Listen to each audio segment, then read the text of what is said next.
Hi, Bhavesh. Good afternoon. How are you? Hey, good afternoon to you, Sachin. How are you? All good. Thank you. Good to see you. Same here, sir. Hi, Saurabh. Good afternoon. How are you? Good afternoon, Sachin. Good. How about you? All good. All good. Thank you.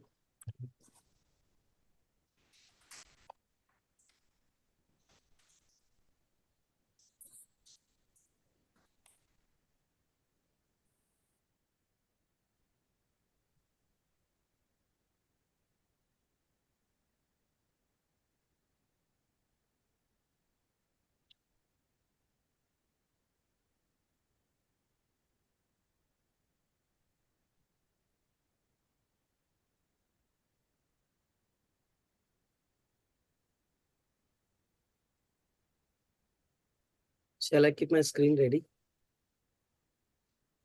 We have some time, Saurabh. Okay.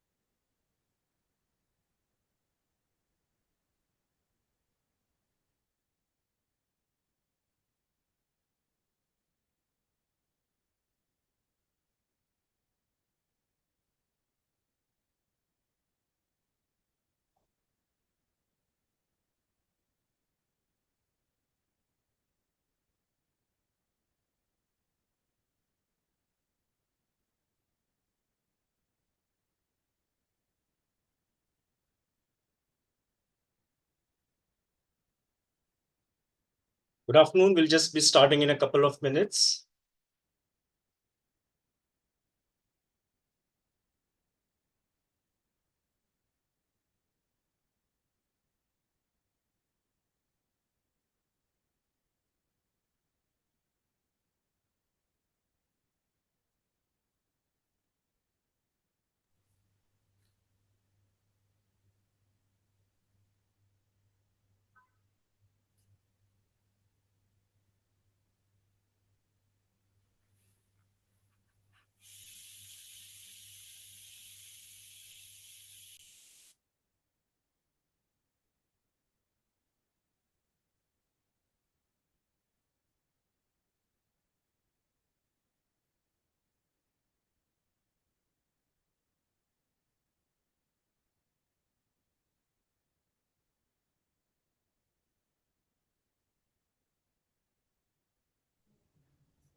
Hello? Hi, good afternoon. Is that you, Vibhuti? I'm Vibhuti. Yeah. Good afternoon. We are just starting in a minute, just waiting for. I just wanted to check that everything is working. Yes. I can't see your camera though. Have you been able to switch it on? I just switch it Yes, off. now we can. Oh, is it okay? Is it Yes. Perfect. wonderful? Thank you. Thanks.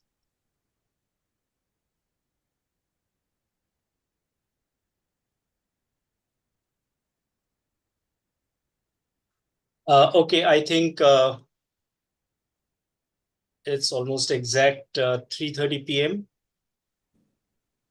and we can kick off the proceedings. Good afternoon. A warm welcome to all of you. My name is Sachin. I'm the founder and CEO of the Great Unicorn Hunt. We're the partners for the First Wings Connect program of IDFC First Bank. And it gives me great pleasure to welcome you all this afternoon to the Fireside Chat, on a very interesting topic that has been vexing a lot of investors as well as founders alike. Sometimes you see there are topics that are top of the mind for investors, but not so much for the founders, and vice versa. But interestingly, this is a topic that's equally relevant, important, and continues to be equally relevant and important all along for a lot of investors and founders, because the topic is the mechanics of the right investor connect, the what and how. And we have sometimes seen investors getting vexed and frustrated with the kind of founder reach outs that happen. Excellent founders, excellent propositions, but just getting the investor connect wrong could cost them the conversation. And sometimes it is the founders who are vexed and frustrated, thinking, "Oh gosh, I thought I did everything, but I'm just not able to catch the investor's attention." We are very fortunate to have uh, Vijay Singh Rathore from Sunicon Ventures and Dr. Vibhuti Agarwal from Real Time. And these legends, so to say, as I refer to them, have seen the ups and downs of the startup ecosystem. They need no introduction. But from their vantage point, from their acumen, from their interactions that have happened over so many years, dealing with different founders, dealing with different co-founding teams. We could not have asked for a better panel to talk about this subject, the right investor connect, what and how. So warm welcome, Vijay. A warm welcome, Dr. Vibhuti. Thank you so much, Sachin. Thank Thank you. you, Sachin, for the welcome. Thank you so Good much. to Thank you for the welcome and hello and good evening to all the participants. Hope you are doing well. Great. To kick off the proceedings, I'm now going to request Bhavesh Jatania, who leads the startup banking vertical at IDFC First Bank, to share the opening comments. Bhavesh is a chartered accountant and a CIMA UK topper, having more than 25 years of leadership experience in BFSI and technology space.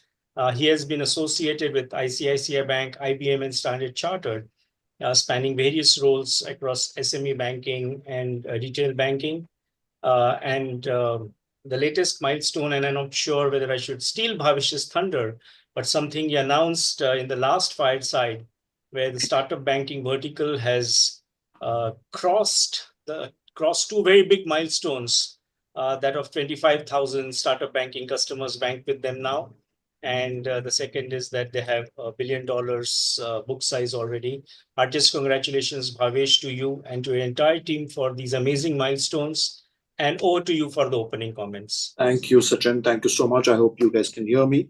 Yes. But really appreciate that introduction, Sachin. First of all, let me thank you for partnering with us for this particular platform. This is an engagement platform that we built for our customers, right? And my sincere gratitude to Dr. Agarwal and Vijay Singh Rathore for partnering with us on this as well, coming in as the investor, sharing their valuable inputs to all the participants and customers that we have, clients that we have on this platform today. So, Sachin, as we generally do, and thank you first of all for sharing the milestone achievements with all our participants and members in the room today. That those milestones couldn't have been achieved without the support of obviously all the people in this room and many outside of this room today, right? As we generally do, Sachin, I generally, whenever I address this forum, I try to explain as to why we do what we do, right? Because many people think as a bank, why we're doing what we're doing, and in general, banks are not seen as trying to build an engagement with the startups. As such, banks are more seen as product pushers, or so to speak, services sellers, right? In some sense. So let me quickly give you the context to why we do what we do, right? And why we're trying to build engagement platforms like this, and some more that we're going to talk about during the day today. See, when we're looking at this unit, and we are a new age digital bank, right? When we're looking at this particular segment, and from a business banking standpoint, this is the key core segment for us. The tech entrepreneurs, so to speak, are the core segment for us, right? So when we're looking at this segment, we said we're not going to do what most of the banks have done, and the three key strategic decisions that we took at the beginning of building this business. I'll quickly take you through those three key strategic decisions that will give you the context as to why we do what we do. So please bear with me for 2 minutes there. So one thing that we realize is most banks would essentially deal with startups or look at startups as a profitable segment or as a profitable customer only when they've reached a size, because obviously at an initial stage, the level of engagement, the banking requirements is not very thick. It is very thin, so to speak, right? A basic current account would possibly suffice in that case, right? However, we said we're going to look at startups more from a bottom-up perspective, work with them when they're young, right, and build with them. That's what we said we're going to do, like most of the banks, right? And we said we're going to essentially look at startups and work with them not as just banking partners. We're going to work with them as business partners, which means that we're not going to come and just work with you and offer you our banking services and more transactional approach. We're going to work with you in terms of helping you build your business, right? And this initiative obviously is a part of that thinking, right? And as I said, there are many more, and we will speak about it as we go along. The third piece that we said is we're going to, I mean, structures matter in terms of how you engage with the segment, right? So we said we're going to look at essentially the startup banking as a structure, as a horizontal structure. The reason being that startups move across the life stages really quickly, whereas banks are essentially more tuned to serve to traditional segments which will remain in the life stage for a fairly long time, right? Like MSMEs and so on and so forth, right? So these are the three key decisions that we took, and these decisions actually led us to where we are today in terms of building multiple engagement platforms for this particular segment.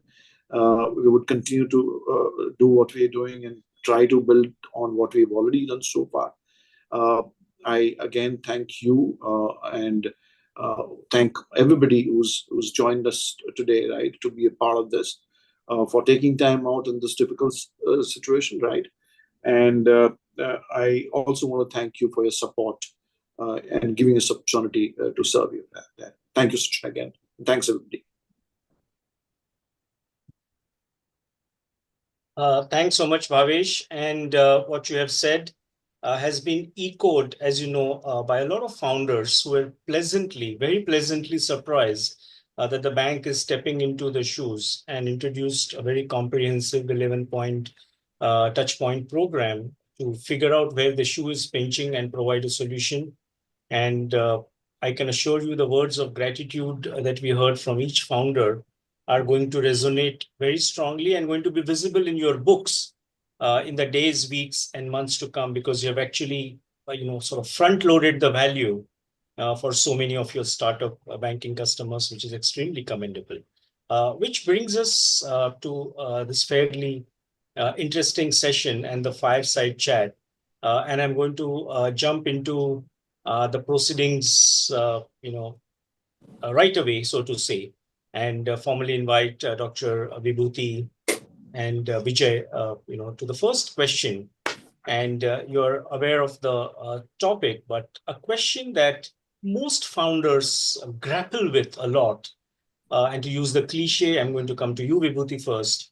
But the question that I'm going to come to you with is, what have been some of the ways that founders have reached out to you that you have found very impressive or fairly unique, and something that you would like to share, with the audience? So over to you, Vibhuti. Hi, Sachin. Very interesting questions. So, yes, founders reach to the investors in a lot of ways, like through LinkedIn, through email, cold mailing also sometimes helps. It helps also sometimes if they are lucky and we have some leisure at our hand, and sometimes we do look at cold emails. And but the unique ways and where I could mention is that sometimes, we travel for events. So sometimes founders know that we have a road travel from airport to the venue to the hotel. Sometimes they come to pick us up because they know that on the way they get to pitch and talk about their ideas. So that is a very interesting way of talking because see, if you talk to somebody who is in leisure and who has no other engagements at that time, sometimes we give more time to the person and we listen carefully. Another interesting way, which I found very impressive also, was that one of the founders I met at an event. So he was showcasing his product at Startup Mahakumbh.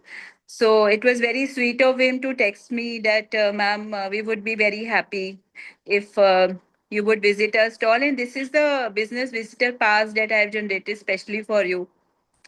So I found his gesture very sweet, and it's kind of reconnection. See, it is a see when you reconnect with the people, it really helps. And sometimes we go to an event. So once a founder he put up a post with me that he met the founders, he met the investors, and these things they liked about our investment thesis or our investment program.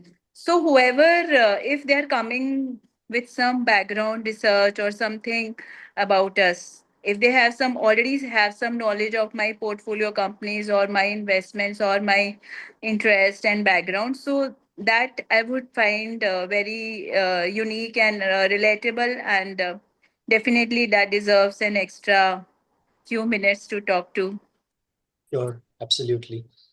Thanks so much, Vibhuti. Vijay, I'm going to come to you with the same question. In your, overall journey, right from the first startup that must have pitched to you to the one that pitched before the fireside, so to say, you must have had your share of experiences of unique and impressive ways that founders have caught your attention or pitched to you. Would you like to share a couple of instances or examples? Sure, Sachin. As you said, just before this, I was in the different cabin and was listening to a pitch. And that connect came in like the founder was having a 5-year-old business we met 5 years ago, and now she has started something else. He came back, but again with the reference which he used earlier, right? So it's see, Vibhuti have said most of the things which is anyway in echo. So I won't repeat those things because that's a very similar thing I also feel about. But yeah, few things which I would love to double down is whenever someone is reaching out to us, I would love to see if that person has researched well about us, what kind of ticket sizes we do, what kind of investments we have done. So and then modulating their pitch deck according to our interest and investment cycles, right? That has worked charm for few founders which are in our portfolio. So today we have invested into 50 plus startups. If I just break that down, uh, 30 startups would be coming from the referral networks, which is if they are getting funded by someone else, he's a friend, they will recommend that deal to us. And that's how this industry whole works, right? It's a very small industry to be in. Then out of those 10 deals would be those who directly reached out to us, but have researched well about us. What ticket size, as I said, industry we are more bullish upon. Have we invested in their competitor? So will they have any added advantage onto pitching onto us, right? And the rest 10 would be we sourcing them directly. We met them at events, or we got the deck directly into our mailbox, and then we realized, okay, this deal is good. So that's how the whole composition works, right? But the beautiful way of how I ask founders to work is if you're looking for a job, the resume is the first thing you would like beautify it, right? Today morning, I took an interview also. So if I'm able to judge you as a person and the kind of work you have done as a person in a resume, why there is a shy between your deck doesn't speak what business you do, right? And you can find consultants who will be doing decks for you. But I love the decks which are less polished, but speak about the founder's story, what the business they have done. So I would love to see if it is unfinished, but have most of the informations about the business, and the founder has put an effort to identify what kind of investor he's reaching out and then sending the appropriate deck. Versus someone who's just sending out that to 10 number of investors and doesn't know if he's sending an impact company is sending a deck to a fintech investor doesn't make sense. So you have to research it well. And all the information is available on internet. If you go out, be it Sonicon, be it any n number of investors, they will have their portfolio listed on their website. Just go and research about it. Reach to a right level of person to connect with, right? So if my team is having 25 people, there will be different hierarchy of people. So to reach out to someone, I've seen few excellent founders reaching out through our interns because they were most comfortable and they were accessible to them. So they reached out to them. That intern, because he sits with me in office for 8 hours straight, he can definitely touch upon me. Ki, sir, this is the deal which has come out. Can I send it to deal sourcing team? And I would rightly say, "Ki, theek hai, if you have seen it, why don't you?" So these are ways. Sometimes people think ki only Vijay can listen to my deal in Sonicorn Ventures, but that's not true.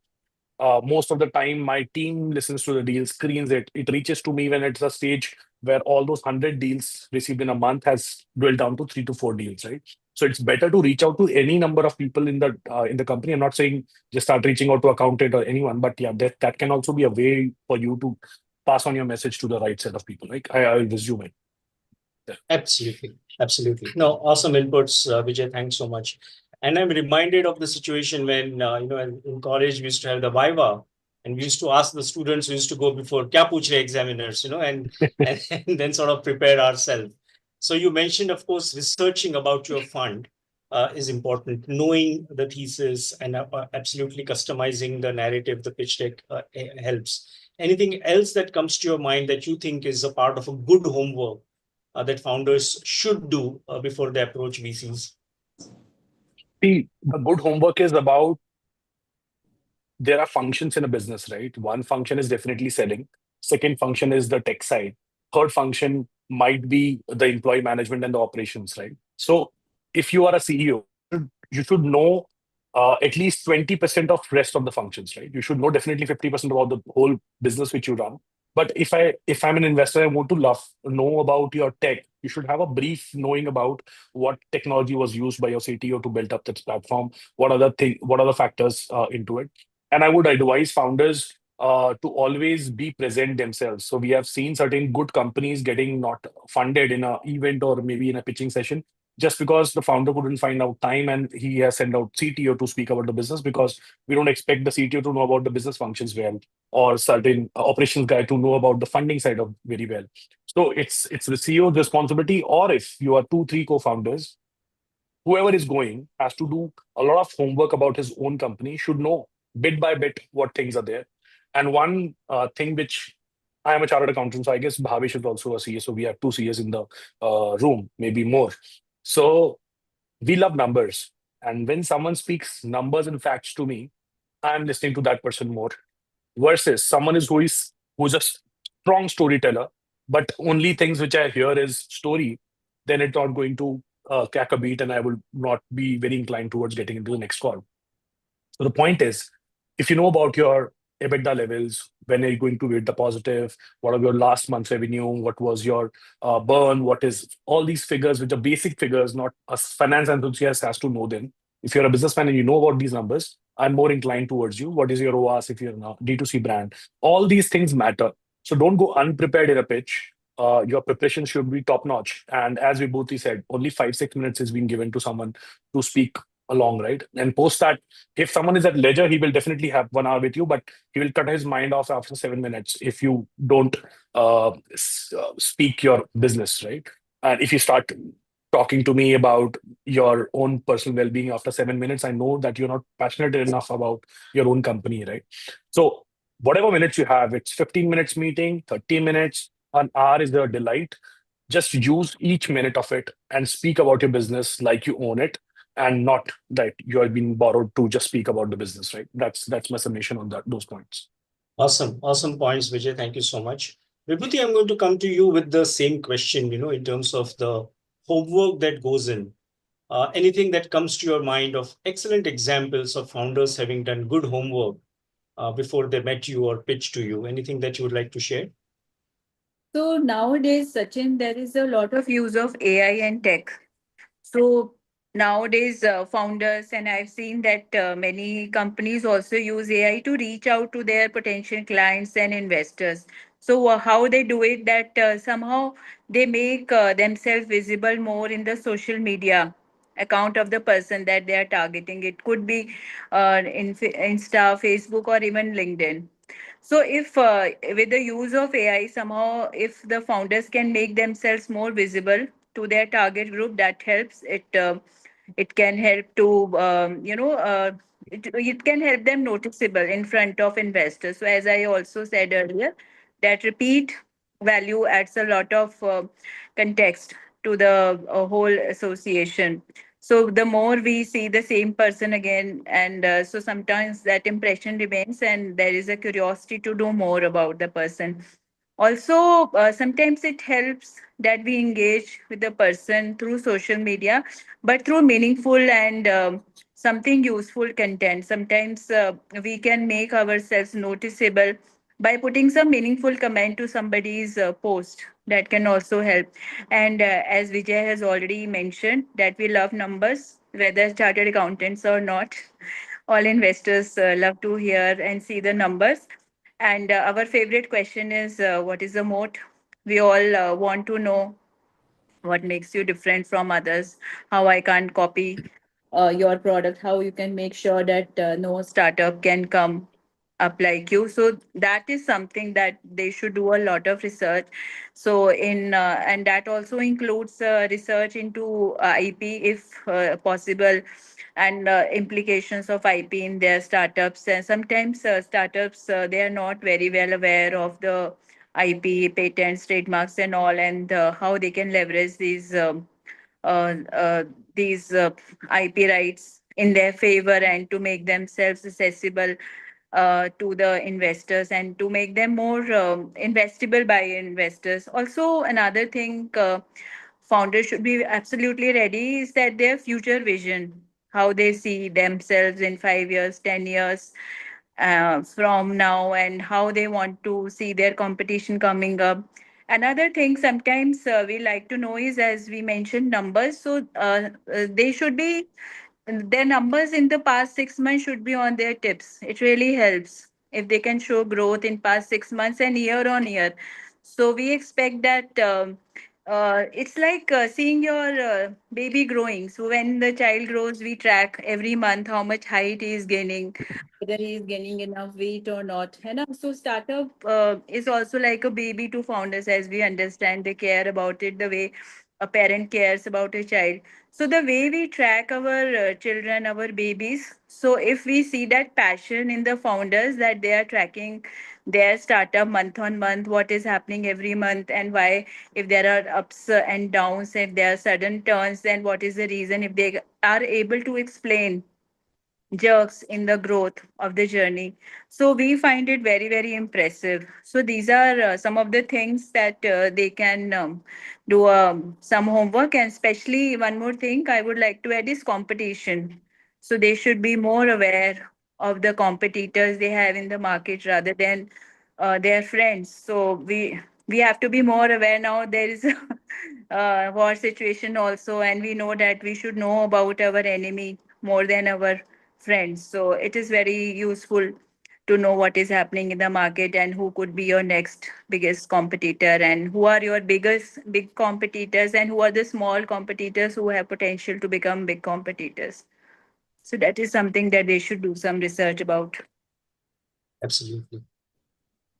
Absolutely. Couldn't agree more, Vibhuti. Thanks so much. In fact, as a part of the First Wings Connect, I remember the participating founders get a list of 100 investors from us along with their LinkedIn URLs. The idea is exactly the same you mentioned. We should just sort of ping them, network with them, start showing their posts and all of that. So great points. In fact, on the moat you mentioned, since, as program partners, we continuously research, and one of the sectors we were looking at is VC tech, and we realized a lot of VCs in US are actually scientifically measuring the moat and arriving at a quantifiable number to say, oh, the moat of this startup is better, 3.5 versus 2.5, and things like that. And which is so amazing that you brought it up, that moat is so important for startups to succeed. In fact, as you know, in the later part of the program, we have 4 founders who are going to present their startups. in this particular sequence, I'll read out so that they can be ready. Nia is first, then enablers, and then Sensei, and then space and ocean. And I'm sure the founders are latching on to every single word that you and Vijay are saying. But the next question that comes to my mind, Vibhuti, is, sometimes with no disrespect, but founders can get a little irritating. They can get on the nerves with excessive follow-up. Have you had some instances where you have been vexed saying, oh my God, not again? Any instances you would like to share, and how can founders avoid getting on the nerves of investors? Hi, Sachin. So, fortunately, no such instances for me where I really got nagged. I never find it nagging actually. I always feel that they're doing their job. So sometimes I feel bad that I'm not able to respond to them. But I always feel that it's a good strategy to reach out and to do follow ups. And so I don't even mind. So that doesn't mean please don't bombard me with so many queries. But Yeah, you actually invited spam just now. You just put out on your door saying spam is welcome. no, I'm just kidding. Please go ahead. is not welcome. Sometimes I block also. So, but sometimes cold mails, if follow up on cold mails is something that I don't appreciate actually.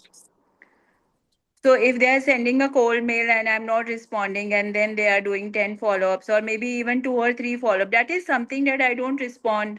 But if I met the founder, if I already have spoken to someone and we have already connected, I have responded, and if they are following up, that makes a lot of sense. But if there is zero response from my side since the beginning, and then they are following up multiple times, so that is something that the founder should avoid. And also after rejection, if suppose we have passed the startup, and if in that case, if they want to follow up, they can follow up, of course, for the reason of passing. That is fair.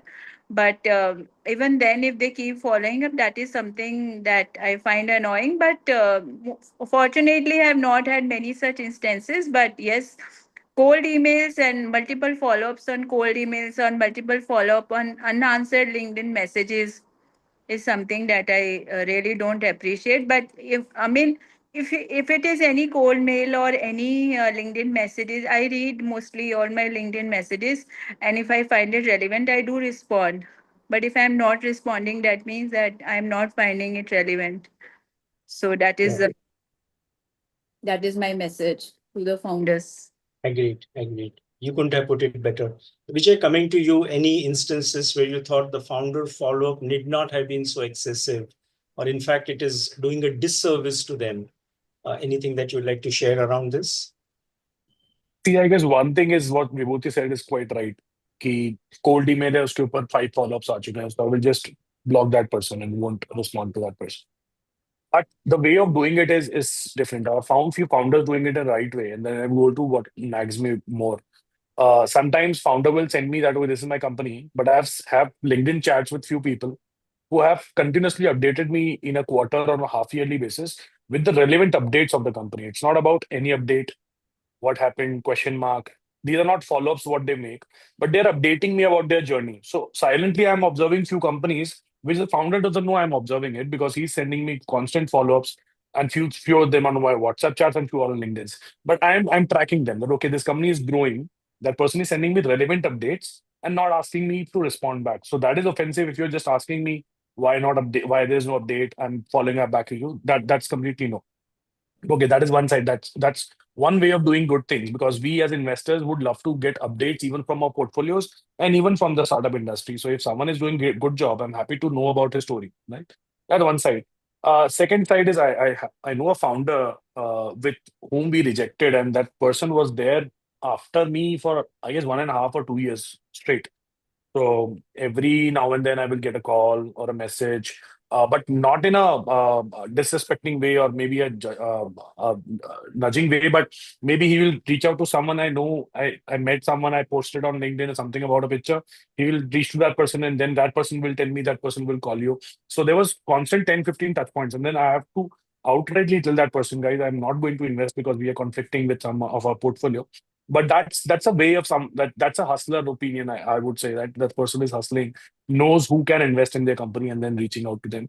And apart from it, in sometimes we have seen in events, sometimes people get very pushy that I want to have a word with you. And in events, guys, whoever is listening and whoever attends events is just for exchanging your cards and just pushing three lines about your company in mind's head and then just going off to the next person, right? If you are just constantly trying to buy out time from that person who is anyway been occupied with 30 odd people and just asking him to lend 10-15 minutes, that's not going to work out. That spoils the whole mood around it, right? So I love to spend time with founders when I know that I'm a little bit interested about this company. I would, in events, I would find a private room and have a chat with the founder. But if something you're just meeting 10 investors that day, that investor is also meeting 20 odd people that day, right? So just pass on your card, send a message, post that event, and just check if that person is interested to meet on you. Otherwise, it's completely all right. That person doesn't want to invest because understand each investor out there in India is investing in only 10 to 15 deals in a year, even if that person is quite active in the ecosystem. So we invest 20 odd deals in a year, but there are VC funds who will only invest 4 or 5 deals in a year. So just imagine amount of people they are reaching out to those people, and then what are the chances that you will get response? So just enlarge your area rather than just poking someone, right? Agreed, Vijay. These are very, very, relevant insights and inputs, and it's going to be very valuable for founders to pay close attention to what you and Vibhuti just shared. Couldn't agree with you more. As you know, Vijay, there is, in fact, again, I'm going to avoid stealing the thunder, but there's a excellent digital platform that IDFC First Bank is about to announce in the next few days, weeks, with a precursor, coming from Bhavesh this afternoon. I was keen to hear from you. What has your experience been, or how have you seen some of the founders use some of the digital platforms efficiently to catch your attention or to present their case? Okay. See, we are living in the world where uh, reaching out to people and opening up doors is not that difficult. Let's admit that fact, right? If you were 7 years ago or 10 years ago, the story was different. You can only meet people from references. You can only reach to an office only if someone can introduce you. We are living in an era, and I'm kudos to IDFC. They're thinking on these lines of launching a platform for this site. But there is a platform already there which have worked for me as an investor, as a hustler out as a consultant, as a chartered accountant, whatever. That is LinkedIn, definitely, right? So one tool is definitely you have an access to all those people to reach out. Just it's a plethora of things. Like my connection levels have gone to 30,000 just because of networking. I just did that at that platform. That is one. And then there are some paid tools to do research upon, right? And when I said do research on investors, just find out platforms which they use to research on you. So I would give you some names. If you have a friend in US who is in VC or any other part of the world who uses PitchBook, so that's a platform which we as investors use to screen n number of startups across the world. Like it has all the data about their numbers, the sectors, industries. India has traction. I'm just doing a blind promotion. I don't know if I should take names of these platforms or not, but these are the platforms you can use. So Traction will give you data of your competitors, who are their investors, what are the numbers they're doing, what are the financials they have, and it's a beautiful tool to use it. So then there's Crunchbase. Uh, then there are reports which gets published by Inc 42. So just go through these resources, and you will have annually Inc 42 gives a startup report. You should have it handy in your. I have every time it's in my desktop. So just scroll down whenever I'm going to meet any sector. I will just study a few minutes about a sector. Similarly, you should also be knowing about your competitors or maybe the sector in which you are in and study about the reports. So these digital tools and practices are there. Earlier times they would used to only books. But now these digital prints are anyway getting published very oftenly, right? So just go with this. I told you PitchBook is very costly, but you will find few good funds using it. We use Traction. So Traction is again a very good tool, Crunchbase. All these platforms you can use to research about investors and definitely about your industry. So and Tracker is there, and Tracker is again one good platform too, which sends out all the deals. Then we ourselves publish a weekly deal roundup in which we tell about what the startup industry is doing. So if you go on our LinkedIn page, there is a newsletter called as the weekly roundup, and in that you will find out every deal which is happening in the industry, who is getting fundraised, what is the business model, who invested, how much, right? So that's the data you should know about at least your industry. So if you're aware about these patterns, you will know that the sector you are in is hot or not. So to give an example, in last 50 deals, we haven't invested into edtech companies so far. So you will get a pattern of it that EdTech is not maybe not getting funded. And Sonicon is the we call it that we don't have any IC other than our investors itself. So whoever is investing with us, the LPs, they tell us which sector they are more interested upon. So if in EdTech there is no budget about it, then that sector is not working. So if you're in that sector, just try put a fusion around the sector and try to and all this is available across.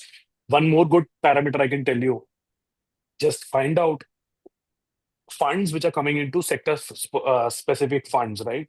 So every year the report get published that this year these many funds got published, and this is their target corpus, and this is the sector they want to in. So like last year there was a space tech fund coming up, then the agri tech fund is there, then there are a lot of deep tech funds popping out after the AI blown up.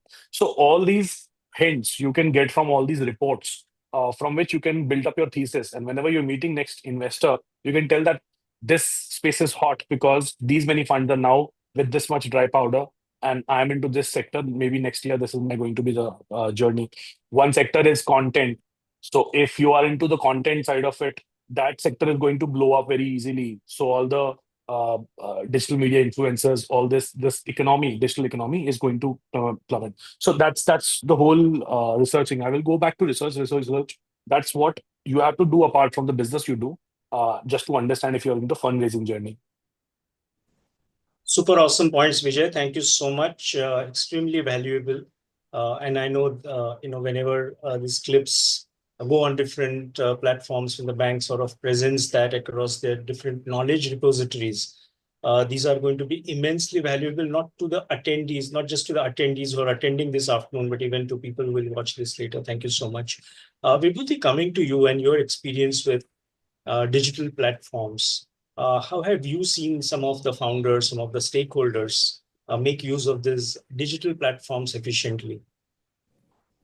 Yeah, hi. So Sachin, I think Vijay has given a elaborative explanation of how these platforms can be leveraged, and he has also added a lot of important points which these platform covers. So okay, so as a fund, we have our own platform which we use. It is called Backer, and so where the even the startups can register. So I will not publicize much about it because it's a competitive platform. It's similar to the one which you are launching probably, but yes. Social media platforms like even Instagram, LinkedIn, etc., Gmail also can be very good tech platforms which can be leveraged by the founders and to do their research, to connect to their peers. It is very important to know about what is happening in the ecosystem, also to connect to different types of investors. This is one way. Tech is one way where through digitally they can connect. Another important thing, that physical meeting is something that is also very important. If these tech platforms can also enable some kind of offline meeting and some kind of offline informal. So I would like to add that informal meetings can add a lot of value to the investors as well as founders. So it has to be a mix of both tech and offline meets, because that will really help. That will really create a great learning curve. And definitely, I mean, having a good platform is very, very beneficial for the founders as well as investors. There's no second opinion about it. Absolutely. Thank you so much, Vibhuti. Thank you so much, Vijay. We come to the end of the fireside. And what I said earlier, I just can't help repeating. We couldn't have had a better panel than both of you to talk about this subject. You have been in the thick of the ecosystem. You have almost been, sort of so receptive to so many founders who have tried to pitch to you. And the kind of empathy, the kind of thoughtfulness that we hear in the ecosystem that you put in when you're talking to founders or evaluating have made you popular, not just from the founders in whom you have invested, but even the founders who just were able to pitch to you and maybe not get invested. But I can't thank you enough. Thank you so much, Vijay. Thank you so much, Dr. Vibhuti. As you know, we are going to request you to stay back because there are founders who are going to present their founders. We don't call it pitching, but we ask them to present their stories, their startups, so that they could hear from you as to what are some of the things that are jumping up for you in terms of things they could work on and improve. At this stage, I'm going to quickly talk about the next segment. And there's some very, very interesting segments in today's fireside chat.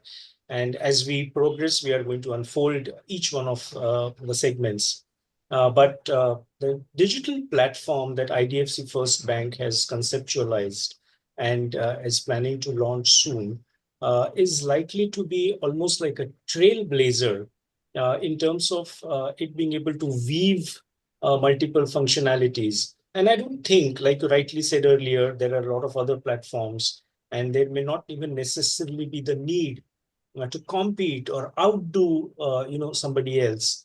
I think the index of success of any platform is how do the users find it useful? How can they extract value from the interactions, from the collisions, from the frictions, from the touch points that the that the stakeholders, create among themselves, because the platform can do so much. And then there's a lot of sort of owning up that happens from the ecosystem that is so relevant for each of the stakeholders to jump in.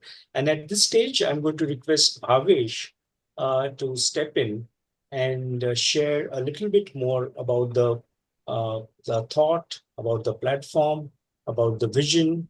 And we are very excited to hear from you, Bhavesh, as to what exactly is the startup banking vertical at IDFC First Bank contemplating. So, Bhavesh, over to you. Thank you, Sachin. Thank you so much again. And before I begin, let me thank Vibhuti and Vijay again for an excellent session. Thank you so much, both of you, for sharing your knowledge there, right? And really appreciate. So, Sachin, let me again tell you that when we started off, because as I said, often times what you do is important, but why you do what you do is more important, right? So let me explain to you as to what is the thought behind this, right?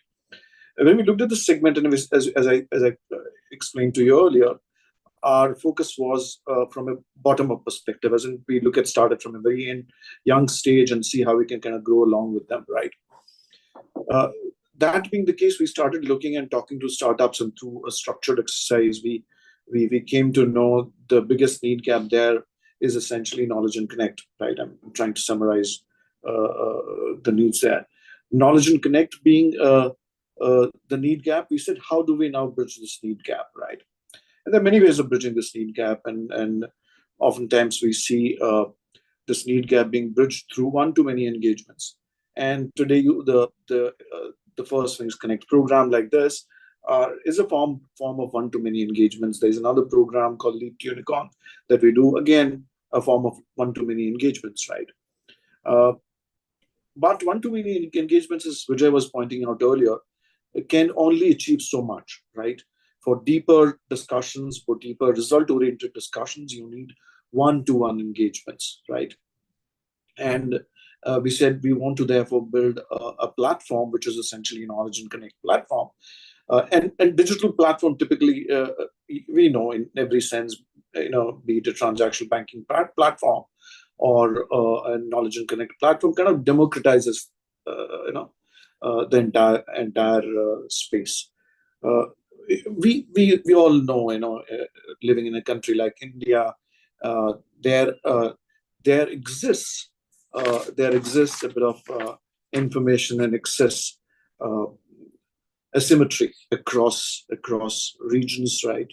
Across people. It depends on where you come from, who you are, and that information and excess asymmetry varies across the spectrum. So we said we're going to democratize this through a digital platform. And that's the need I understand very clearly, which I kind of voiced this out also, that yes, there's a need that exists from the startups in this regard in terms of having a knowledge and being able to connect with people to showcase their business plan and what have they done in that regard so far, right? But there is also need that we understood from VCs and investors, so to speak, to essentially get it, because there's so many of the startups who try to reach out to you, and then therefore there's a need that we understand of curating that entire piece, right? It's curating in a way so that the time can be effectively used by VCs and investors, so to speak. So we said, let's build a platform which is a knowledge and connect platform. We strongly believe that knowledge leads to the next piece, which is engagement, and engagement leads to business, so to speak, right? And therefore, all these components are important, right? We are we are actually in the process of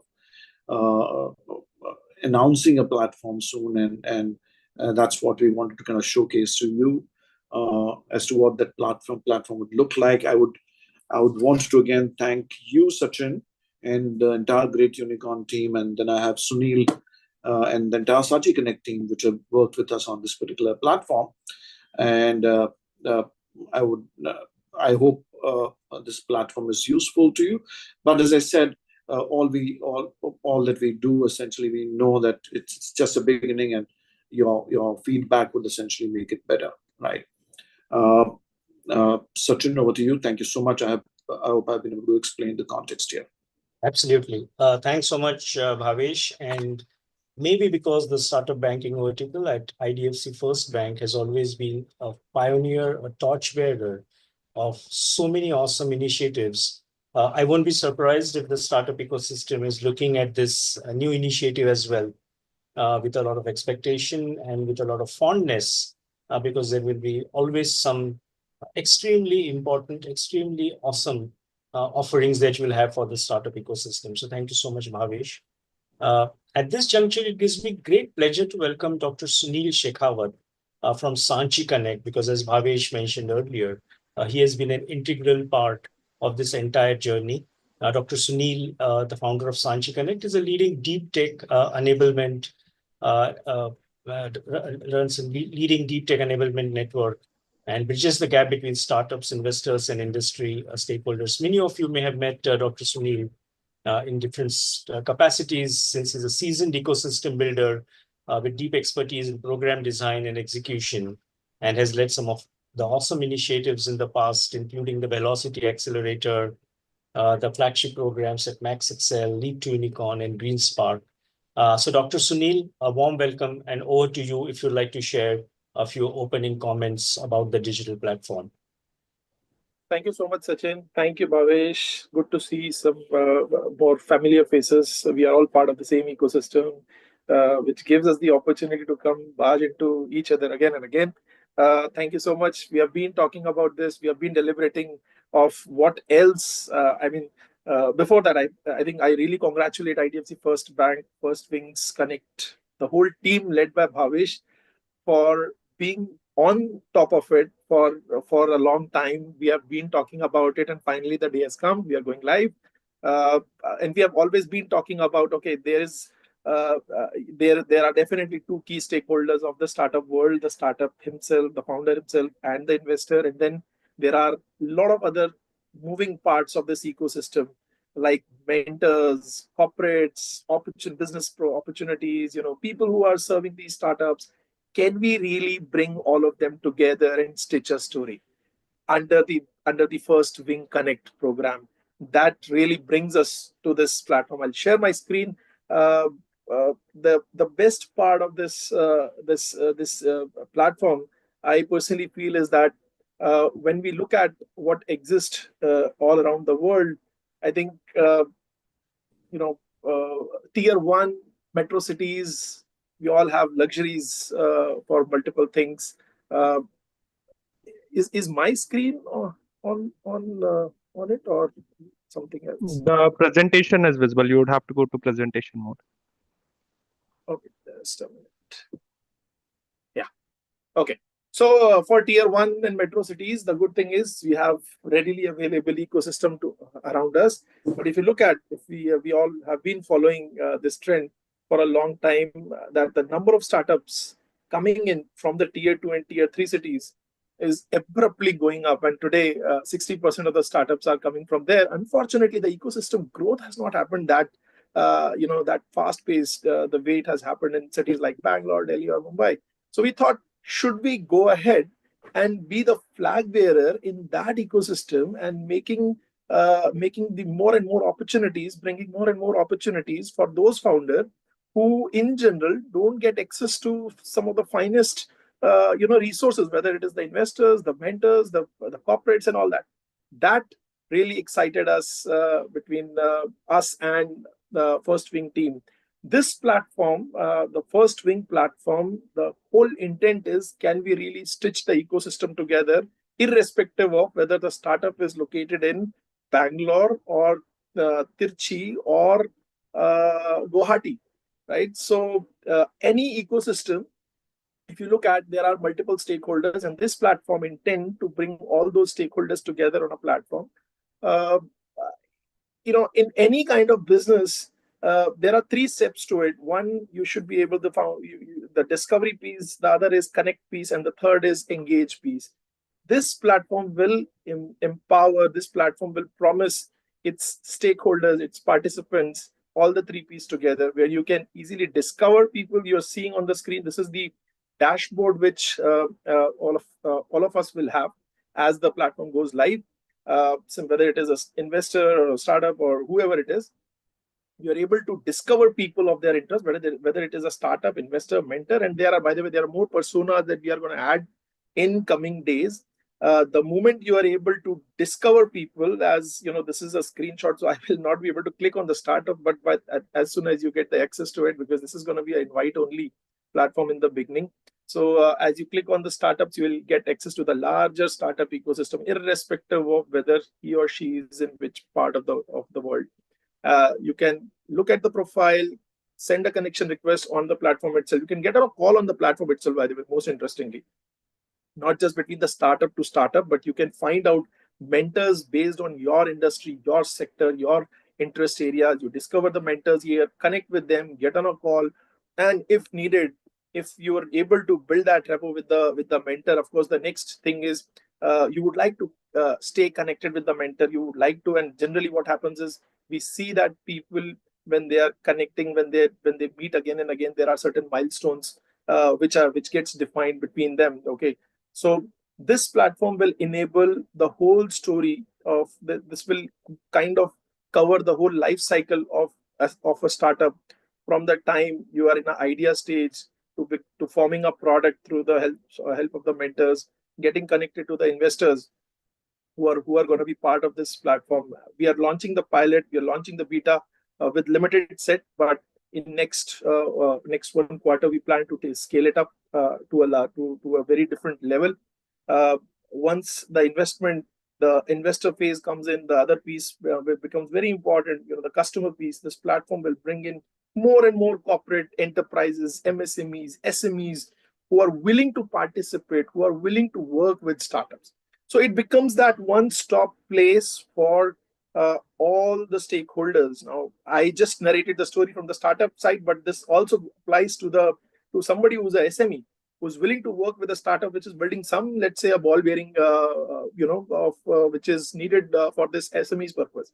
So it becomes a kind of not just an ecosystem, but an end-to-end marketplace where people are able to fulfill their desires of working with startups. As we go, there are more things that we plan to make live make it available to the startups. The contracts, I mean, we have seen that journey. There are so many contracts in day-to-day life, legal documents. So we plan to make all of those available, very standard, very structured, very authentic documents available to the startup, which they can access from here. Reports, news, very customized based on your interests, your sectors, your domain, so that you are very much updated. Uh, uh, this is going to be the larger. I think we have. I'm sorry, we have limited time, so I'm going a little fast on this. But there are much more things that we plan to bring on the platform for every stakeholder of First Swing platform. The journey is, I'll take also brief a bit on what kind of journey we are going to see from here. We are starting the beta now. We plan to invite a few people. I think 1,000 people is 1,000 startup is what we are targeting to start with, and a few investors, few mentors. So you will receive an invitation in your inbox. You will go on the create account. You form a simple profile, very simple, very easy to navigate. The moment you create your profile, very basic, you will have access to it, right? And the moment you have access to it, the whole ecosystem opens up. You can easily discover people, the startups of your interest. You can discover mentors of your interest. You can discover investors who are investing in your domain. You can discover corporates. You can discover innovation challenges also, because this platform will bring in all that. It will stitch the whole story together. You will have business opportunities, enterprise, corporate innovation. We generally call it corporate innovation. All those things available for startups. And to summarize everything, the intention is, can we really stitch the whole ecosystem together, whether it is irrespective of somebody sitting in which part of the world. But with this, we are able to democratize, as Bhavesh mentioned. Democratization is something that we are keen about. Can we really do that? I think we are very positive. And I thank you so much, Bhavesh. Thank you so much, First Wing team. Thank you so much, Sachin, for giving the opportunity. Very much looking forward to a great start from here. Thank you so much, Dr. Sunil, for the amazing walkthrough. I think for most viewers, for most participants, it has only increased the anticipation level and the look forward to coefficient because of this wonderful walkthrough. Thank you so much. I'm going to quickly take the opportunity in literally 30 seconds to talk about the First Wings initial Connect program that we did on the in the last few months. I may not have a screen to share, but I'm just going to quickly talk about the key points that we covered in the First Wings Connect program. So obviously, firstly and most importantly, it was meant for all the startup banking customers of IDFC First Bank. It was a zero curation, zero gatekeeper approach where we invited the startups and the touch points, which all of these touch points are now going to be on the platform, on the digital platform, as soon as it is unveiled. But just to quickly walk you through some of the touch points, would be very interesting. The first part comprised of making sure that the pitch decks that are submitted by the startups are evaluated and critiqued so that they get some kind of an input in terms of what is most likely going to be favorable in terms of presenting to the investors. And from our experience and vantage point of what is likely to be important for investors, we used to make that as the first step. I won't get too granular, but there was also an important step where we created an AI report for each startup, mind you, for each startup, so that they would get literally a 10 to 30 page dossier saying, what should they be looking at when they present their startup. And it was not just about the pitch deck correction. It was more in terms of everything that needs to go in to fortify their proposition. There was an element where we also did a soft PR for them, where we would record their founder interviews, put it on our YouTube channel and different sources so that they could go viral. And before we presented them with the recordings, we used to make sure that we present the questions to them, critique them, and inform the founders that I think here we should talk more about the numbers. I think here we should cover this point, which the founders found extremely valuable. And then obviously it went into the next part, which was in terms of arranging solo investor sessions. So one exposure that founders love is to be able to come at such forums and present. And the other avenue we were presenting them was we would set up a day that, hey, NIA is presenting on such and such a day, or Enablers is presenting on such and such a day, and invite different investors from the ecosystem. And we had anywhere from 20 to 200 investors queuing up for each of the sessions. And I'm delighted to share that the bank has decided that all aspects, all touch points of this fabulous program are going to be available very soon on the digital platform. At this stage, I come to the next segment where we request the startups to present their propositions. And I'm going to start by requesting Nia to come on the stage. So if you're there, please take the center stage. As you know, we have an 8-minute window for startups to present their propositions. Okay, yeah, I'm here. And just give me a second. I'll share my screen and we will get started.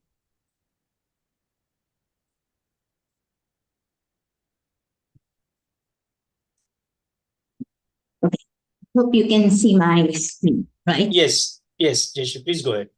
All right. Good evening, everyone. I'm Jayshree, one of the co-founders of NIA. With me, Nidhi is there. She's a co-founder and the CEO. And let me start. I burnt out at working with Microsoft and GE and other corporates.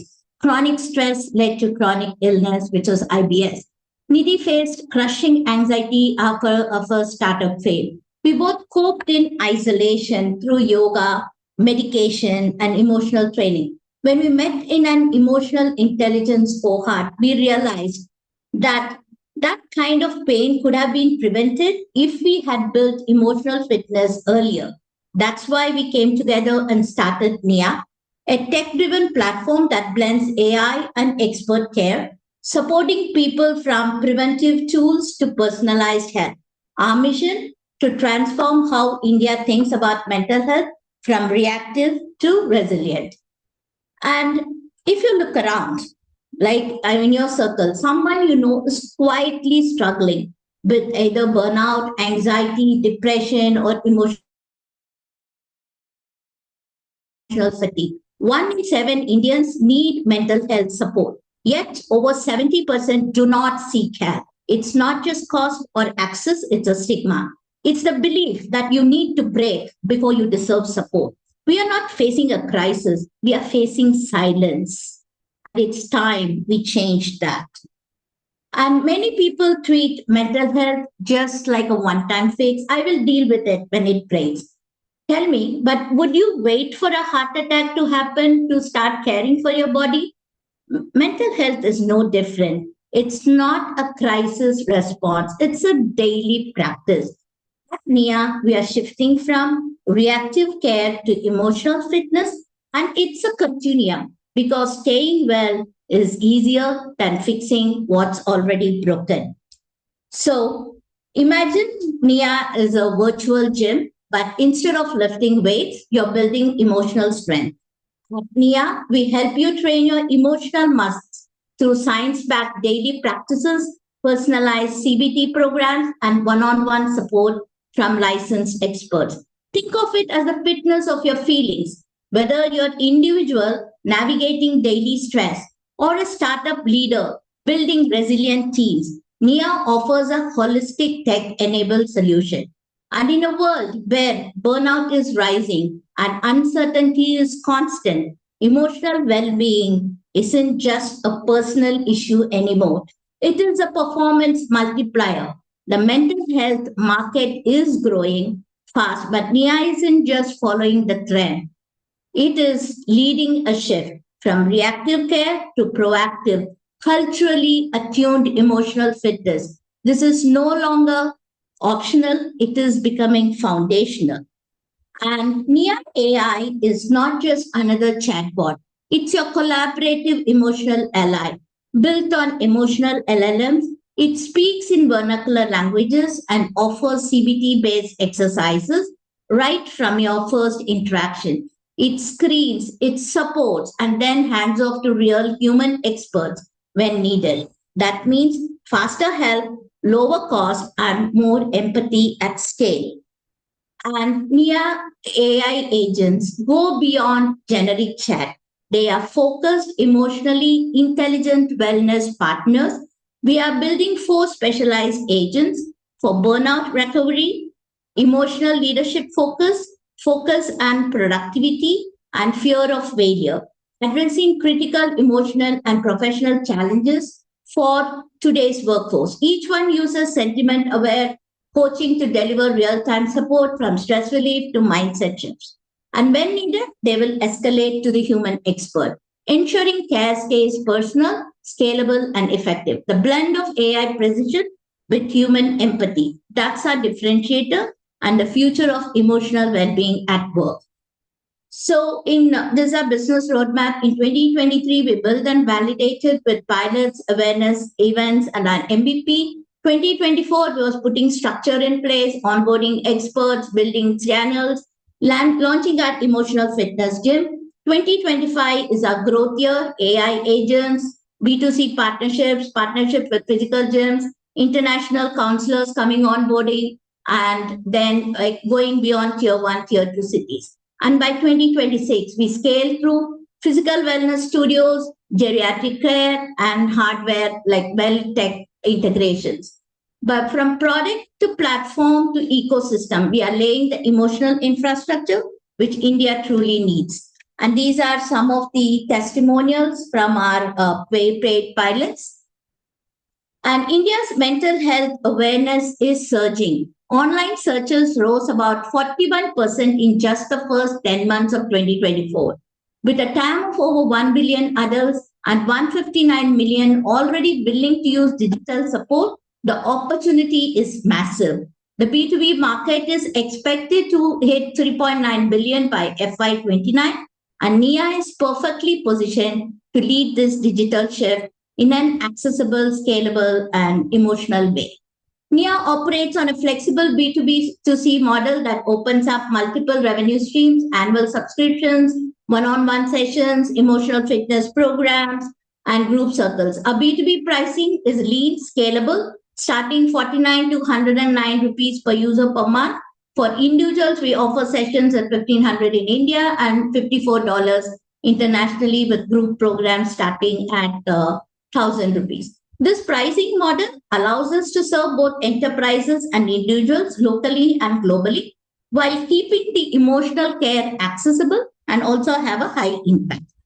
And looking at our competitors, what NIA does is NIA offers an all-in-one emotional wellness platform, combining emotional fitness, global counseling access, and yoga-based programs and dietitians with one-on-one sessions, group circles, enterprise support. NIA delivers unmatched depth and scale, making us lead the category in terms of emotional fitness. And workplace challenges like overload and toxic culture create a vicious cycle of stress, burnout, health issues, leading to productivity loss and high cost. 80% employees report mental health issues, costing us about 110,000 crores annually. As mental health declines, employees take more leaves and productivity suffers. Last 30 seconds, Jayashree. Last 10 seconds? Okay. Last 30 seconds. Sorry to disturb you. 30 seconds. Okay, I'll quickly go through. These are some of the buyer personas in terms of our B2B. And we do have a well-laid marketing strategy. And our founding team and both Nidhi and I come with the coaching experience and emotional intelligence. And we know this industry well. Our advisors are leading psychotherapists and also ex-technology leader, business leader from Microsoft Meher. So we have a good team and we have onboarded a good number of experts, psychologists who are with us working together. And these are our paid pilots and customers. And we have got good feedback from them. And this is what we are looking, as I said, 26, 25 would be the year of growth. And from 26 onwards, we start scaling. And we want you to come. Nia is more than a business. It's a movement for healthier, emotionally intelligent world. And we want you to be part of it. Thank you so much. Thank you so much, Jayashree, for awesome presentation and finishing it on time. You can stop the screen share if you like. I'm going to now request Vibhuti and Vijay if they would like to share any comments about the presentation. Vijay, over to you if you'd like to kick off.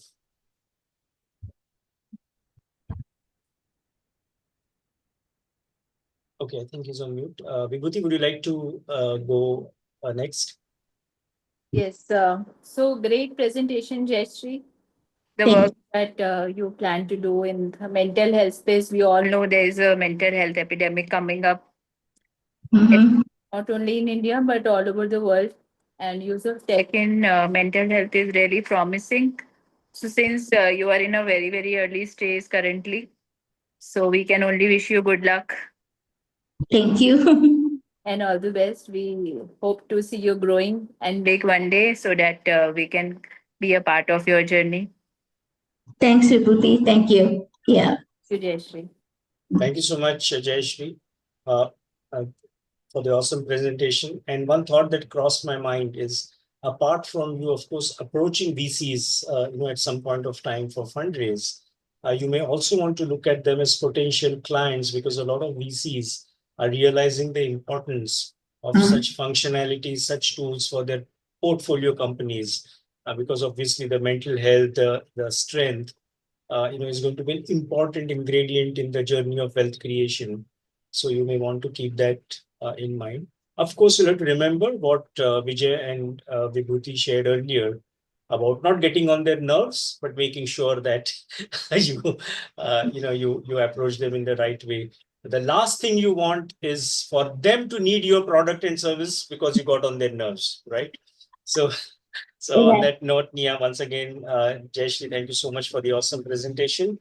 There are some fantastic segments that I spoke of, and one of the things that founders may want to wait back is the session from Recur, where Avantika is going to talk about how non-dilutive solutions can actually help the startup in more ways than one. But I would rather wait for Avantika to talk about that, but the startups can stay back because right after the founder presentations, we have a segment from Record where they'll talk about that. So the next startup that's going to present is Enablers, and I'm going to request Saurabh to take the center stage. Saurabh, over to you. Yeah, just let me share my screen. Sure.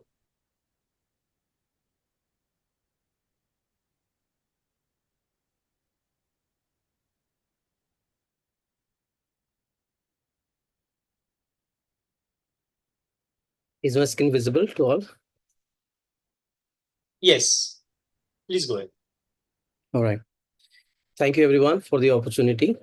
Right. Enablers is born out of a personal crisis of my life. So in 2020, me and my wife, both of us lost our jobs. We were new parents of twins, and we recently invested all our life savings to buy a house, and we had nowhere to turn to with no money and all. And so we thought of looking towards coaching for more clarity. And that's where we realized that the coaching is quite broken in terms of being unaccessible, unstructured, and unauthentic. And that's how Enablers was born. Enablers today, not able to change the screen.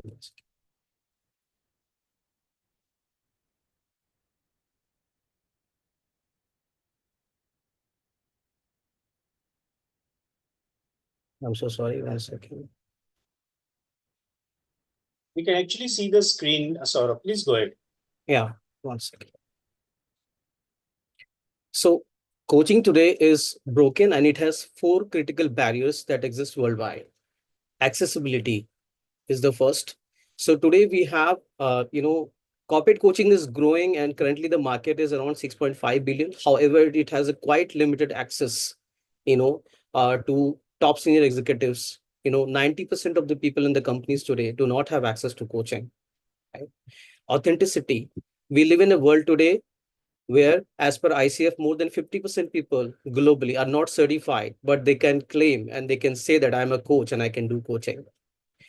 Third is scalability. The physical mode model, really limits the organization today to coach their people, irrespective of the geographies and the scale of operations. Fourth barrier is today every coach individually has their own templates to share the progress of the coaching sessions, and there is no structured method and process to measure the outcome today, and that's where enablers find immense opportunity throughout the world to solve this problem of coaching, which is quite expensive, unstructured, and reserved for very few people of top executives today. Enablers, how enablers solve this problem? It's a digital coaching platform, which is built as a B2B SaaS, which reduces the cost of coaching for corporates by more than 45% as a business model, so that it makes coaching more affordable for the corporates, so that they can select more and more people every year, rather than limiting it to top executives.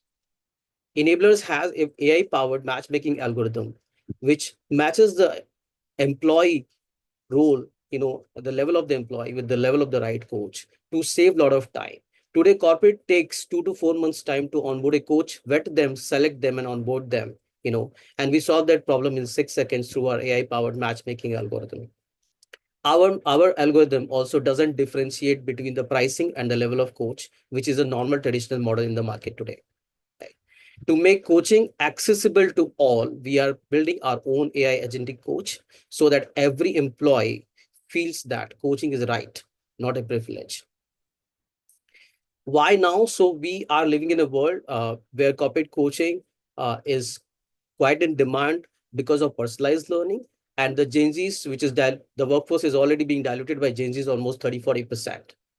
Corporate coaching is growing at a rate of 14%, 17% CAGR overall, and by digital coaching market is growing at a 13% CAGR overall. Corporate adoption for digital coaching is quite high, and the awareness and satisfaction level in terms of data-driven, insights and outcomes that is being proven to the corporates today is quite high, right? In coaching has proven to give more than 700% of ROIs across, Fortune 500 companies. And 1:1 coaching is believed to be the most authentic, and private part, sessions where demand gets verified, authentic, and it is actually contributing to the development of the employees throughout. Corporate coaching is expected to be a 20 billion market overall, by 2030, and the corporate coaching, digital coaching platform, the serviceable area is around 10 billion today, and we aim to, in a 5 years time, aim to position ourselves, to ride the massive shift and have a obtainable, market of around 2 billion in 5 years.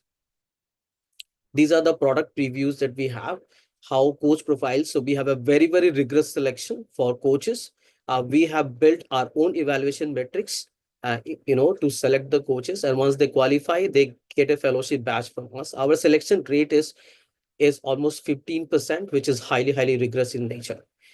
We have built our own holistic framework where employees can assess their coaching needs inside our platform, which additionally saves the cost of the company, because for employees, for senior executives, companies do not mind spending money for Hogan, Disc, Thomas, or profiles assessments. However, our vision is to make coaching accessible to all, and we build this framework where companies can take these assessments for middle management or junior management, and actually to identify the coaching needs.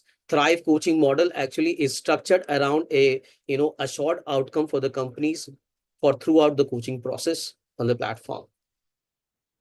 And then we have a matchmaking model where employees are matched with the best of the coaches to their level, be it a CXO level or middle management or a junior management level, and then they can connect themselves directly on the platform itself.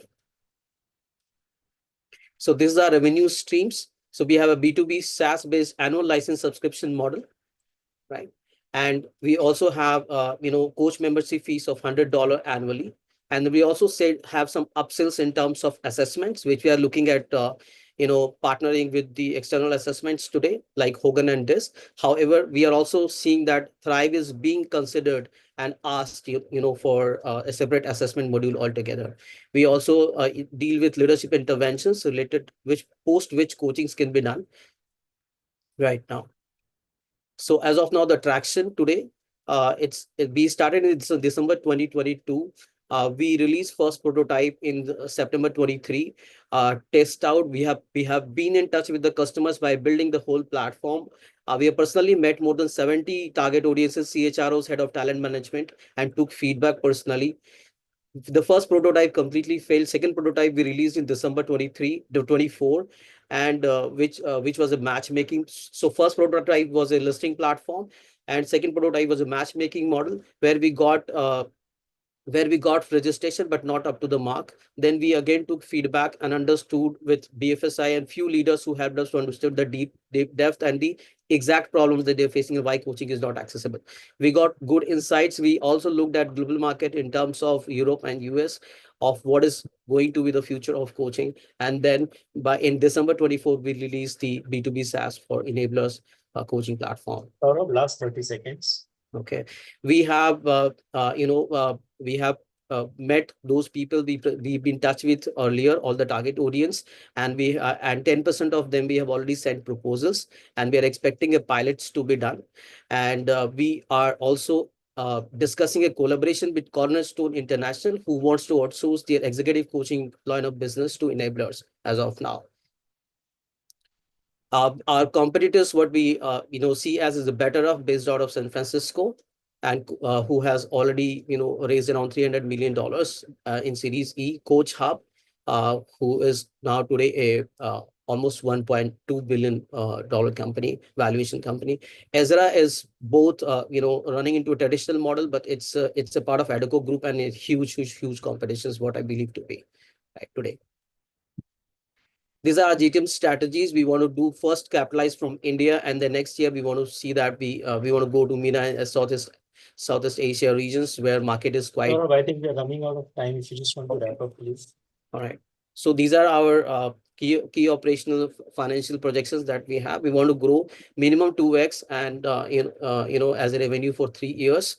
And we've also made an ideal projections where 3x revenue in a SaaS business is quite ideal to grow with. Right.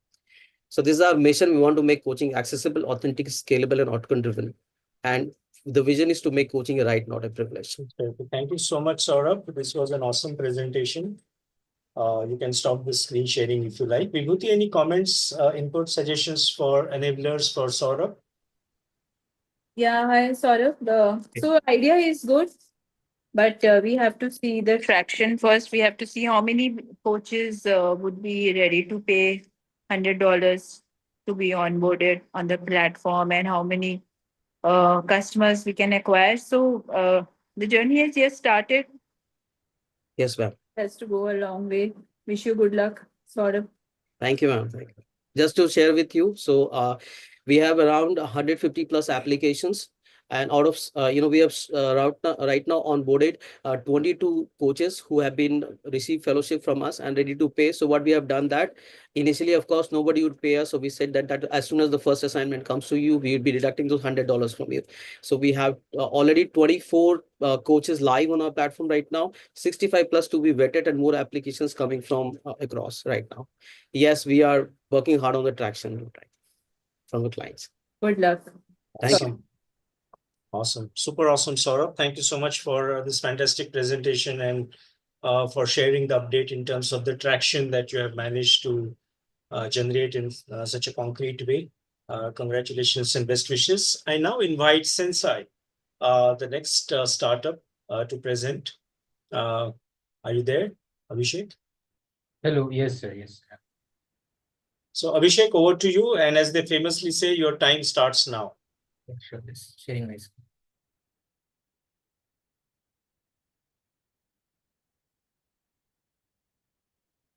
I hope my screen's visible to everyone, right? Yes, please go ahead. Yes. So yeah, so hello everyone. This is Abhishek Paswan. Uh, so our startup called Sensei. So Sensei basically is an is a platform, a tech solution what we brought up for specifically solving the problems which are faced by the school going students or the K-12 kids. It is around life skill and social emotional learning. Also the mental health. Mental health is very important in the core part, not in just the uh, overall life skill, but also it's in the academic performance as well. And we have seen many stats suggested it grows 11% as a percentile with the SEL implications in the education system. So going further, we are basically collaborating with the schools and counselors, psychologists, and parents, and our end users are children, K-12 children. Now, if we talk about the main problem statement, what we analyzed, we identified, we did our research on was their mental health. Obviously, 60 to 70% of the users of age group 9 to 18, tweens and teens specifically, spend their 7 to 8 hours of screen time, out of which 3 to 4 hours are just of the waste to mindless screen time, what we call it. Also, the SEL implications in the current scenarios in the schools are very lacking, and that is even after the implication of compulsorily in the national education policy in 2020, it was implicated to have SEL, social emotional learning and life skill as a integrated part of the curriculum. Coming next, again, it also parents demand as well, because now the parents are also fed up with 95% have seen like problems and concern around the screen time, eating disorder, post traumatic disorder, and many other trauma situations. Also, the current situation, what is available in the market, all the scenarios, all the products or solutions present in the market are mostly after the damage has been done. What we are working in the space is we are working for the kids specifically for the same reason, because we want them to be prepared for the life skills challenges in the real world they're gonna face, right? And going ahead, if we talk about the solution, we have created an structured, specifically structured and psychologically backed curriculum of around life skill and social emotional learning. Also, we take help of AI to build this curriculum and get validated with the psychologist, expert psychologist onboarded in the team. Also, we have created a gamified learning so that the engagement increases, the retentions increases. Also, the time gets it makes a fun time overall for the kids, which who are the end users, to use it and gain the insights, gain the knowledge from the app, from for around life skills, social emotional learning, obviously. Also, one innovative thing what we have added a personalized report, so the parents can also get the analysis of their personalized learning pace, learning style. Are they okay with audios, or they okay with videos? Do they like to study in group, or do they like to study in solitary, stuff like that? Also, we have parent teacher as training programs and workshops going on. If some cases or severe cases or critical cases comes to us through any of the support calls, we'll assist them through our onboarded RCA approved psychologist. Yeah, we refer it to them. Going further, if we talk about the USPs, so basically all the solutions what we are providing is the first. We are the first one of a kind in this space, specifically working on the kids. Now, if we talk about why kids, I guess parents all the all everyone who is above like 25, 20 age group are gets the mind gets a bit stubborn to make the changes, but the root cause are children. Like children have to be taken care of more, because these are the people who are these are the children who will be getting becoming the leaders, bureaucrats at the time of 2030 or 2050, when will be the highest population in youth. So India will be the highest population in the world. That's where we thought of why not to reach out to build product for kids. If we talk about the market size, obviously market size is huge. We are talking about the schools enrollments. We have almost like 12 CR students enrolled in the India specifically. And if we talk about the current scenario where we are obtaining the market as Pune and Delhi, it sums around to 35 to 45 lakhs enrollments in schools, and reach out to almost $32 million. Yeah, of market, specifically just in Pune and Delhi, and that too the private schools, not the government schools. So government grant what we are talking here.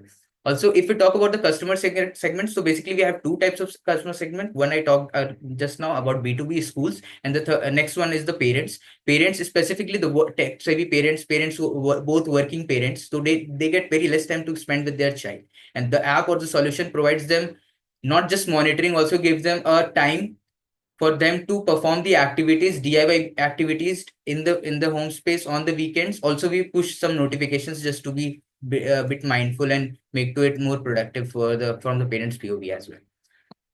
Next, if we talk about the revenue, the main business model, basically, so we have three business models what we specifically work on. First is the subscription based model. It's a per user per month or one time payment kind of deal. Exactly. Also, it offers comes with the online feature of the product only. Also, we added added value services like schools, daycares, institutes, housing societies, and spaces like this.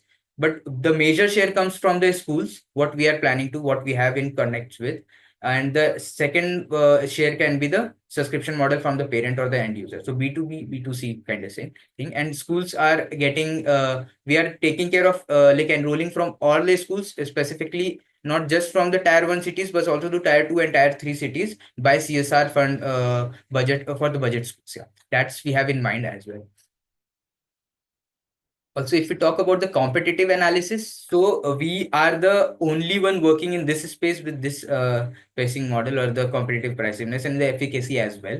Insta Parenting is the another Indian brand Indian product who is working is in the same space, but the value proposition and the process innovation is very different from.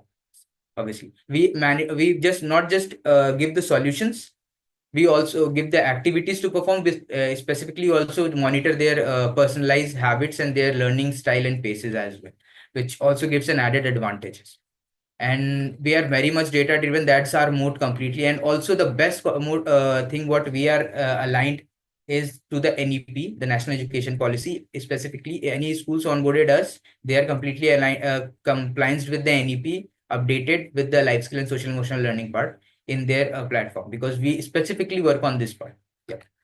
About the traction, so we did Last 30 seconds, Abhishek. Yeah, sure. It's already wrap up. So if we did a few more demos in the schools and the societies as well, and here are the some traction. So basically, almost 300 to 500 we have like monthly active users right now, and we see a traffic like 5,000 to 10,000 visitors at the platform. And about the market strategy, as I discussed, schools are a primary thing what we are following, and the B2C spaces as well, because the school is the player where we can get a mass revenue share with very low acquisition cost rather than spending 500 or 600 on the CAC just for the marketing. What we do for the marketing, we basically create the content, organic content, and reach out to as many as users we can. And we have reached out to many parents and they're engaging, getting it very engaged. Also, we take the feedbacks from them specifically just to understand how the project innovations and what are the needs for the user. I think we have run out of time if you want to wrap up. Yeah. Just the fine phase. Yeah, we are at the MVP product market phase specifically and figured out the B2C and B2B spaces both with the channels and ready to head for the launches. This is terrific. Thank you so much. Thank you so much, Abhishek, for the fantastic presentation. Vibhuti, would you like to share any observations, thoughts, comment for Sensei? Yeah, actually, I have to sink in the idea of using EdTech or AI tech for such small children. Some, I think we said K-12. K-12 is, in school, yes, but if it is integrating with anything, it can have great implications. Also, I think it is in a very early stage. He has got a very limited, I think he mentioned some 350 plus parents approval, or he reached out to 350 plus parents. So we need to see and watch his journey. We wish him good luck. Thank you so much, ma'am. Thank you, ma'am. Thank you. Thank you so much, Vibhuti. Thank you so much, Abhishek. We now come to the next segment, which we had mentioned, where we have Avantika from Record Club, presenting what Record Club could do to all the startup founders and help them in their journey of success. Avantika, as a capital consultant, manages a portfolio with an AUM of 50 crores and has worked with over 70 startups, helping them access non-dilutive capital to fuel their growth. She currently oversees accounts of several marquee clients and is here to help startups uh, in areas where it matters the most, I guess. So Avantika, over to you without stealing your thunder. Thank you so much, Sachin, for that introduction. It feels so good to be back here. Started my career with IDFC, and here getting back in a platform in a round table like this virtually feels amazing. So, Sachin already mentioned about Recur started as a non-dilutive capital platform for the startups, and where we were operating only in the unsecured market. Now we have moved more to an advisory platform. What we do is we are a fintech for debt advisory in for the startups. So you can treat us like a VC or a IB in the debt market. What Reka exactly does and how can we add value to the startup is basically understanding the financials of the startup, understanding the vision, the short term vision, the long term vision, understanding what is the gap in the business, why the capital exactly is needed, whether it's a working capital gap, whether it's a capex, whether it's for hiring team or any specific, just understanding the gap and solving particularly for that particular gap, and then structuring or curating a solution for them and then connecting them with the right investors available in the market.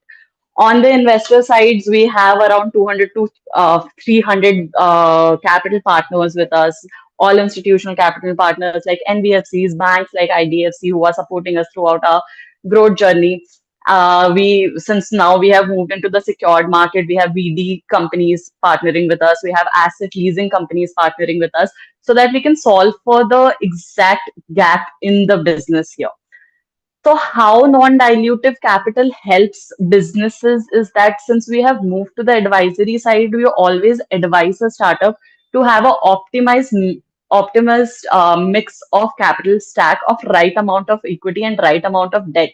You cannot keep diluting your equity as and when you require. Equity is a very strategic decision that you have to make, and you should pinpointedly know where are you going to invest this money and how much ROI you're going to generate. Because if you look at it, equity looks very maybe debt looks unsecured debt looks very expensive, but if you do a risk cost analysis, the equity money is so much most expensive. Like we always suggest our startups never to use equity for working capital. So like that, there are certain things that is to be taken into consideration before you take up capital, and you need to make the right decision about how much equity and how much debt needs to be taken for a particular gap in the company. How Reka can help is this, that we can save maybe we can help you with your growth capital, where you reach a certain point where you get a very decent valuation to go for a equity round. Second is exposure in the market. We do the diligence in-house. We are a tech-backed platform where we have 200, 300 capital partners on the other side. So once we make our report, we present the reports to this 200, 300 capital partners on the other side. So you get exposure to the debt market in one place. Plus, we are the one thing that we are very proud about is the tax that we operate in, the responsiveness that we have and the commitment we have to our startups. So that is it. That is what Record does. If anyone, like anything, Sachin, you want to add, or anyone has any question, happy to take it up.